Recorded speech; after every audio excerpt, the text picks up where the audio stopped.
The fire on the hot stove was roaring, and now, well, like the rest of baseball, it's frozen. The game's locked out, but we're certainly not locked out here on Battery Power. Cory McCartney along with Grant McAuley, as always, and baseball in its first work stoppage since 1994-95, the first lockout in 31 years, and at the center of it all, Grant, is economics.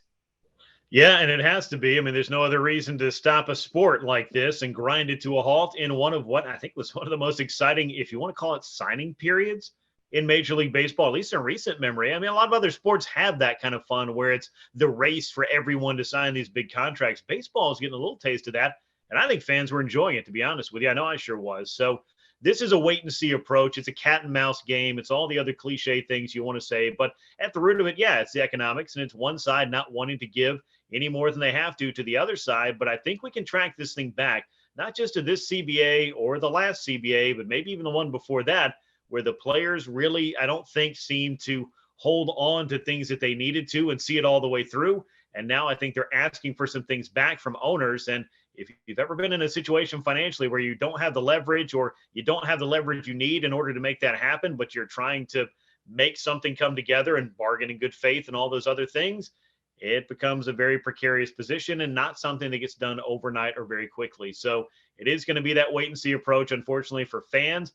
The good thing is this is a labor stoppage that is happening in the middle of the winter when no games are happening. I think when we really start to worry about it is as spring training comes closer and closer. And if we start having to talk about canceled games, and then we have to start thinking about what does this do to the regular season schedule, that's when I think everybody starts to worry. But right now, it's at least it's more than a minor inconvenience, but it's certainly not what you want for your sport. I'll leave it at that, and we'll get into more of it, of course. Yeah, it's interesting that you mentioned, the rush for free agents before this all happened, because there were $1.9 billion doled out for free agents, over $500 million given an extension. So certainly looks like a healthy system from that vantage point. But, at the root of it all, economics, and again, salaries and players basically. At the end of the day, what they're looking for is to get pay for younger players, i.e. the guys in their prime, because that's what teams are angling toward. We know this push towards analytics has taught teams that they're not going to hand out those contracts for guys into their 30s. They're relying on younger, cheaper talent. The system obviously favors keeping players in the minors, the slow down, their service time clock, all that stuff that we all know too well, that we watched, even to a minor degree, unfolding a little bit with the Braves and Ronald Acuna Jr., obviously to a higher degree with the Cubs and Chris Bryant. The league has proposed at this point an age-based system that grants free agency at the end of a season after a player turns 29 and a half. The players oddly kind of have this combo where it's after 6 years of service time or 5 years at an age threshold. Do you think there's a middle ground that they get to there? How do you think they kind of sort this thing out? I mean, because this is obviously all the stuff that we talk about. This, I think, feels like the biggest piece of the puzzle. This is a large piece of the puzzle, but I would kind of like expand this out to look at it, because I think most people that see the game of baseball and understand how the revenues are working, I mean, the game is healthy. I mean, folks have looked at different demographics and said, oh, well, baseball's average fan is this age, while other sports' average fan is this age, and et cetera. And all the sport's dying. Sport, I don't think, is dying. And I think with the record revenues that the sport has been pulling in, of course, you maybe take what went on in the 2020 shortened season and put it off to the side as a bit of an outlier. But I think a player likely, and no pun intended, a player in this overall game that these two sides are having to deal with in the economic changes that occurred in 2020. And we kind of felt pushed over into 2021, at least to give clubs pause on what they were going to be able to do economically speaking. But I guess to circle this all back, I feel like there's such a focus on free agency and getting the veteran players paid that they almost, I think, are short-sighted on getting players paid in their primes, in their early to mid 20s, without clubs handing over, say, a Wander Franco style deal to a guy that has not had even half a season in the big leagues, or a little over half a season, I guess, in the big leagues. I don't know his exact, service time numbers, but you get what I'm saying. The guys that sign super duper early and get $100+ million contract, nearly $200 million. The Ronald Acuna Jr. is in this boat for that matter. And I know a lot of people look at his deal and say, wow, that is so below market. But the focus on veteran guys with a lot of service time getting their big contracts later on, I think has led to stymieing the pay for the younger players, because that becomes the economics of how do you build your team well, I've got to have control at a certain level where guys aren't going to make more than this, or this. And even in arbitration, they're really only going to make this, or this. And if it becomes too expensive, I'll trade his final year off.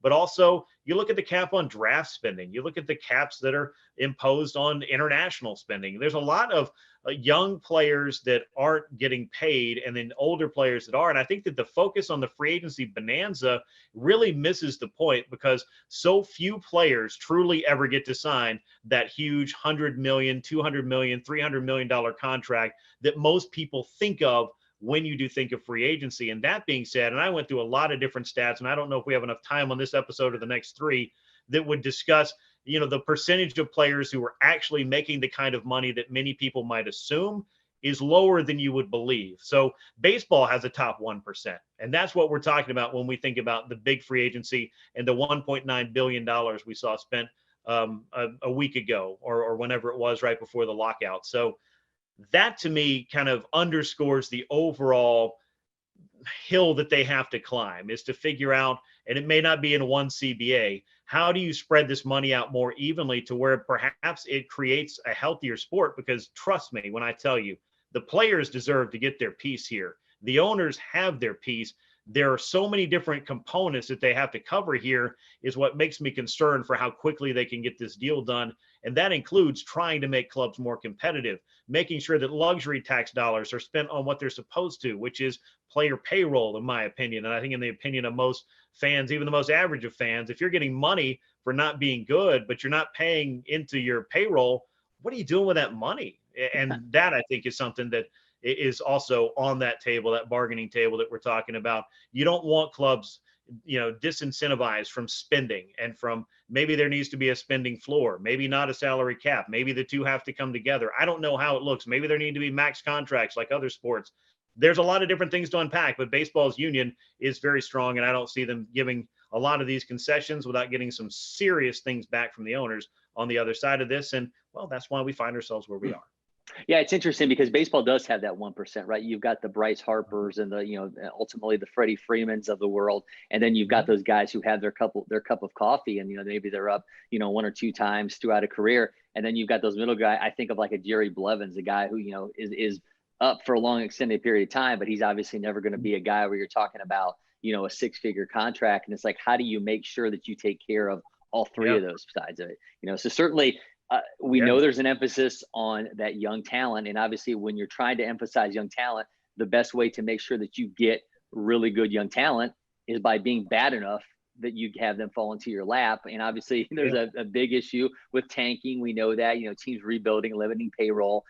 You mentioned limiting revenue share basically in a roundabout way. I know the players have talked about potentially $100 million coming off the table to make that happen. Apparently, MLB has been told, or MLB told the players union representative, their lawyer, that is a non-starter in terms of talking about going back and readdressing revenue share. But it's interesting. You think about, if you take that off the table, do you really think teams are then going to invest that money that they would are they going to invest money to make themselves better to make up for that? Or are they just going to reinvent ways in order to not put money into payroll so they're still making money? I think, maybe you get around stuff by having a salary floor, but I think that ultimately just leads to a cap, right? It's like every time you kind of think of like, how would you potentially fix this? There's people who are the smartest guys in the room that are going to find a way to kind of circumvent everything.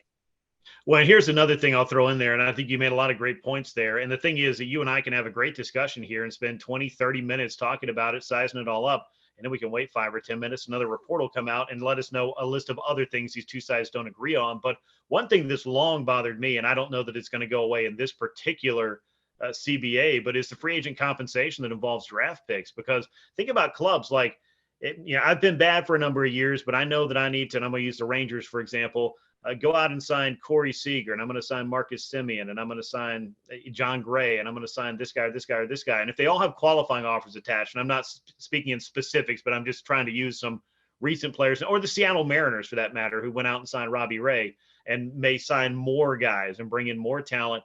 why are clubs like that have been bad and that are limited on payroll, not necessarily receiving revenue sharing dollars, but when you give up or lose your second highest draft pick, third highest draft pick, fourth highest draft pick, whatever, you're losing money in the draft pool, which means you can spend less ultimately on younger players. And that's where I think some of the short-sightedness has come in on the players' side of this by agreeing to concessions like this in the past. And I remember when the CBA was signed in 2016, it seemed like it just kind of came together and it was done. And I was just thinking to myself, wow, well, I mean, that really wasn't altogether that difficult. But I remember hearing people say then, oh, man, the players really missed it on this one. They really missed the boat. They really missed a lot of points.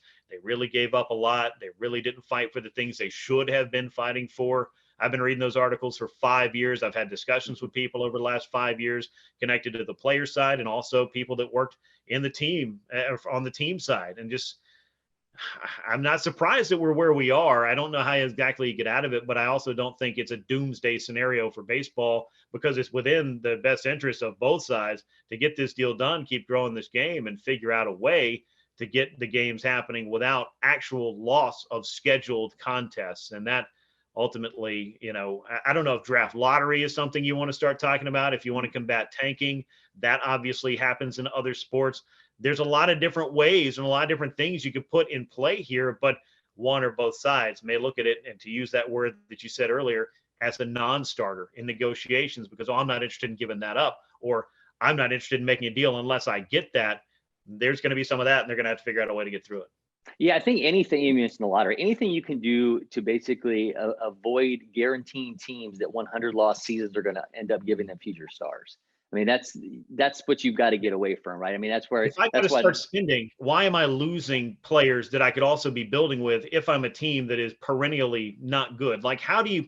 I think a lot of people look at it like, how do you fix the Pittsburgh Pirates? How do you make the Pittsburgh Pirates a team that annually can go out there and be competitive again? They've had runs of it, but they've never had that sustained, not anything like the Braves have had, not anything like the Yankees or the Red Sox or the Dodgers or teams that are expected to, okay, we had a down year. Now what are we going to do? Well, we're going to develop players like nobody else. We're going to sign free agents. We're going to make trades. We're going to be smart.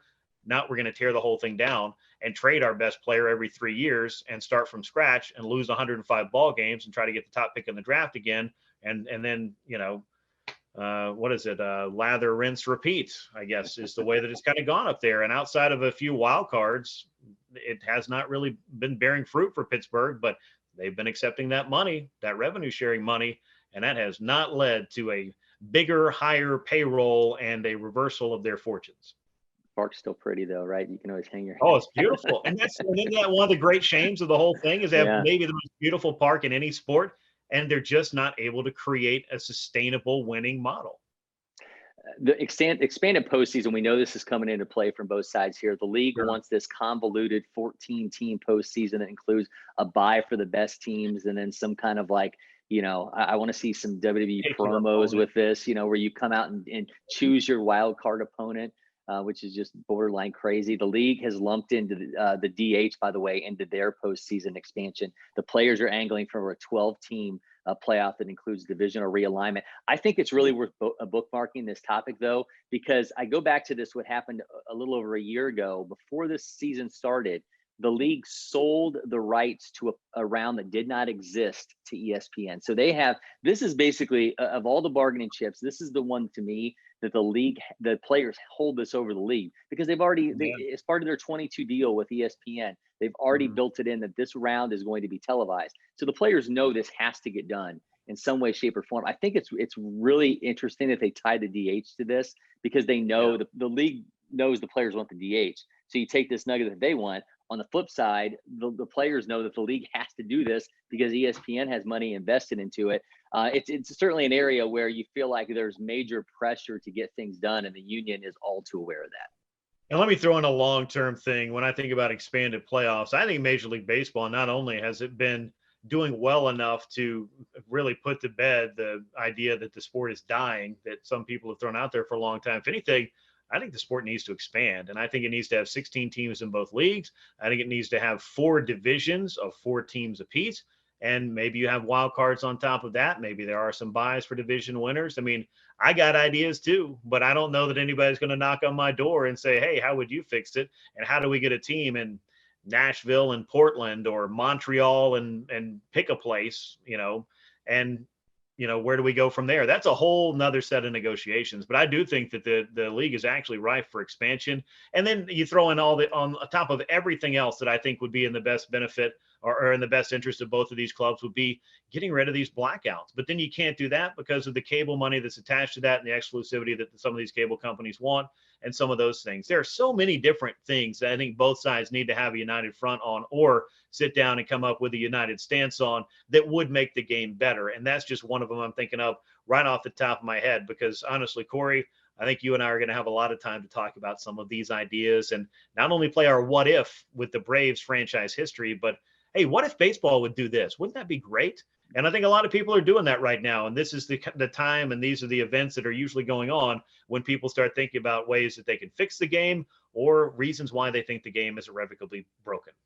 A couple other things that I think are kind of a little underreported or under discussed at this point. You mentioned, in terms of, broadcast rights and all that, the streaming money, I think, is something that's going to be coming into play with this as well. I think, we're obviously seeing, with Sinclair and what's going on with all the RSNs, now Bally Sports South, how they want to have their own streaming service. And we know that wasn't negotiated as part of the deals that were already made with the teams. The league is hip to that. There's going to be a lot of money coming around on that. And this happening at the same time that the players are reworking the CBA, I think that's going to become a factor. And also the pace of play. I think that's a really interesting aspect of this, because we know that Manfred loves to tinker, right? I mean, whether it's going to be, legislating against the shift, putting in a pitch clock, increasing base sizes, the DH. I think there's going to be some things that pop up. Maybe some are a little bit further away than they are realities right now. But I kind of feel like the DH is happening. Maybe something in terms of the shift. I don't know if the pitch clock's going to happen now, but I wouldn't be surprised as you talk about concessions within these upcoming negotiations, whether some of this stuff finds a way to sneak its way in. It's certainly possible. And I don't think that, you have to have a CBA for both sides to come in and, negotiate adding or changing a rule or doing things. I mean, obviously both sides are going to have to be involved. So it's helpful when they have a working relationship that can create talks that are fluid and get this kind of stuff done. But, think about, and I don't want to just harp on this because it's not necessarily why we're here, but when it comes to how your game is consumed by people, obviously you want these ballparks full. And I don't think that local blackouts on the streaming is really making any impact whatsoever in whether or not you sell out your ballpark. But think about the way that the younger audience consumes everything now, and also the way that we're moving as a society to consuming things now. It's streaming. It is devices. It is not. It's on your phone, which is a device, and I'm young enough to still know that. But that's the way that people are consuming the game. So you need to find a way to get it in their hands, give them a way to take it wherever they want to take it, listen to it, watch it, and be able to interact with your game. And I think that baseball, if anything, when it is kind of an old stick in the mud and maybe the old elder statesman of all of our great sports as a society, needs to figure out a way to get real hip real fast. Because one thing I know they like doing, that all sports like doing, that all businesses like doing, that all employees like doing, is making money. And if they want to figure out a way to do that, then they need to figure out a way to get your product, whatever that thing is, out there in front of people more often, more accessible, more exciting.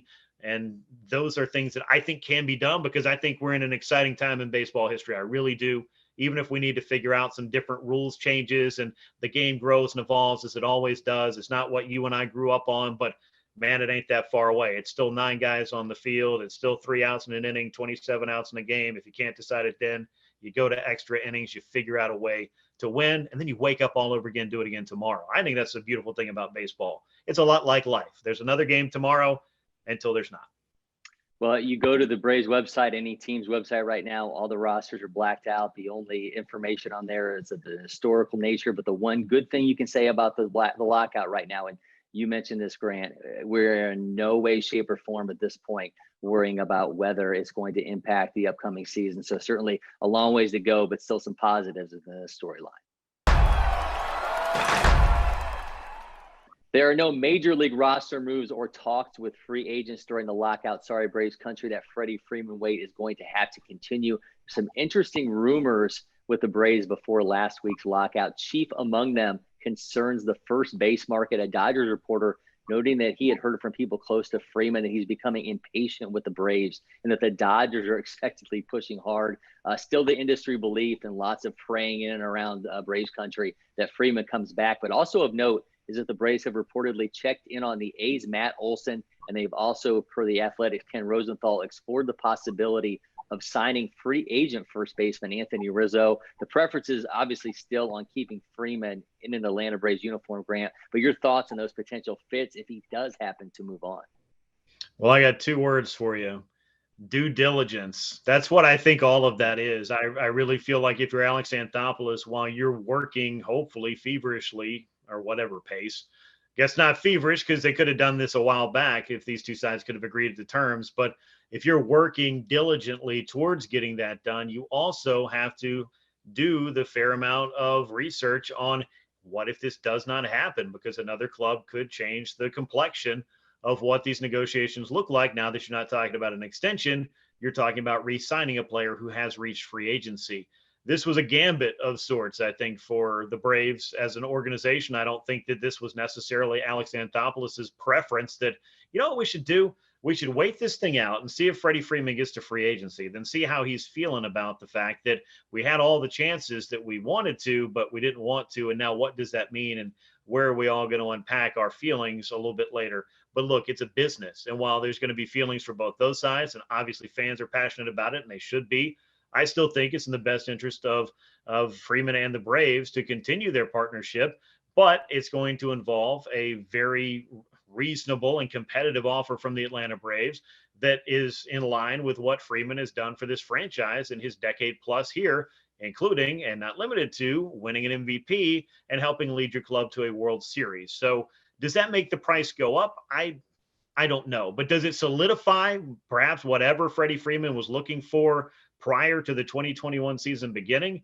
Absolutely it does. So I'm interested to see what happens there. But to go back to all those other names, and whether it's Rizzo or Matt Olson, or whether it's trying to figure out some other positional player and, you know, seeing who might could play first base that you've already got on your roster, which is a pretty short list. I just feel like these are things you're doing just to say that you did it. But the Freeman deal is the best deal that the Braves can make for continuity and competitive sake, or competitiveness sake, to continue doing what they've been doing these last 4 years, and particularly what they did about a month ago. Yeah, I think it's always, you got to remember that the way teams work is there's always going to be a plan A, a B, a C, and a D, and you're going to follow through with those other ones until plan A comes off the board, and then you move down. You can't wait around and see what happens to plan A, and then if that fails, kind of regroup and go back into the war room and say, okay, now what are we going to do? I mean, Olson is obviously a contingency plan.